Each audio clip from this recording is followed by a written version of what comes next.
Hey, Barret, who don't you know? Well, you should see my my contact list on my phone. It's like quite building up to be quite an interesting list. Have you backed that list up? Because you had a hard drive crash the other day. Well, aren't those things automatically? Oh, I'll have to check. Yeah, please go check, Yes. actually.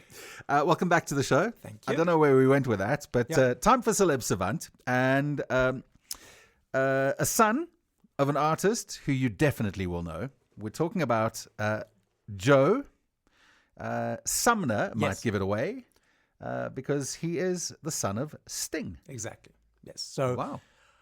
interesting.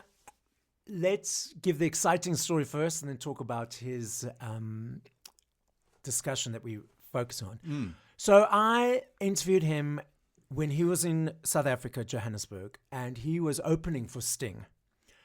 And I hadn't yet or had not been approved for media accreditation, because how the media accreditation works is it goes through cycles. You do get approved or whatever, specifically for concerts. So it's sort of luck of the draw. And I hadn't been accredited for Sting's concert, but I remember specifically, I interviewed Joe Sunday afternoon, 4 o'clock or 5 o'clock in the afternoon. And the concert was starting, I live in Johannesburg, the concert was starting in Pretoria at 7 o'clock. So I said I would have loved to have been there, but unfortunately, just for this one, I did not get accreditation. He said, don't worry, I've added you to the list, the guest list. So I finished the interview, raced through Pretoria. He personally met me at the front of stage. We went to his dressing room, we hung out. Then I was literally sitting in front of the front section for his opening act.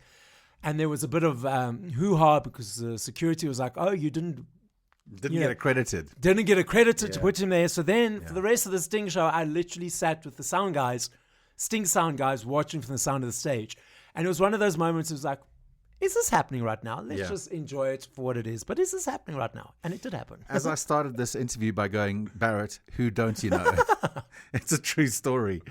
Tell me about the clip that Joe gave you before the concert. So he hated music growing up because his thing was normally everyone, their parents' jobs, you either love them or you want to be it.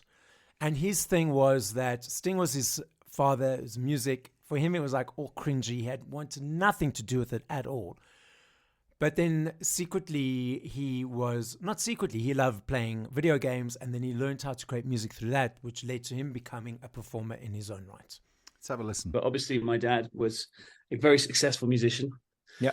So I spent the whole of my childhood despising music and all things connected with it. Because it's just like, the thing your dad does. It's either the thing you want to do or it's the opposite of that. Yeah. So for me, as a kid, I found it very cringy to make music and to sing and stuff. But I secretly, I was addicted to video games. Yes. So I spent much of my time listening to the music of video games and sort of getting into it that way and learning about melodies and chords and learning about it that way rather than from the perspective of performers.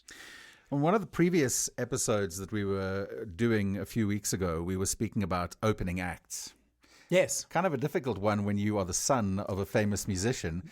You've got to live up to their reputation. Yeah. It's personal here. And you can't really overshadow your parents either. Exactly. But I think it's from a perspective of the audience per se, I think it would be easier to know that, okay, this is a family than someone that's in the industry, maybe in the same genre, but it's completely unrelated and not connected to the main artist. So I think, yes, those things come into play, but also I feel that it might be an easier building block for that artist because there's an affiliation to the main artist. I don't know. What do you think? Yeah, I think so. I think you're right. I think they'll know that it's family. Yeah. So, and he doesn't have nerves. It's his dad. Yeah. His dad's heard his songs a million times, so it's okay.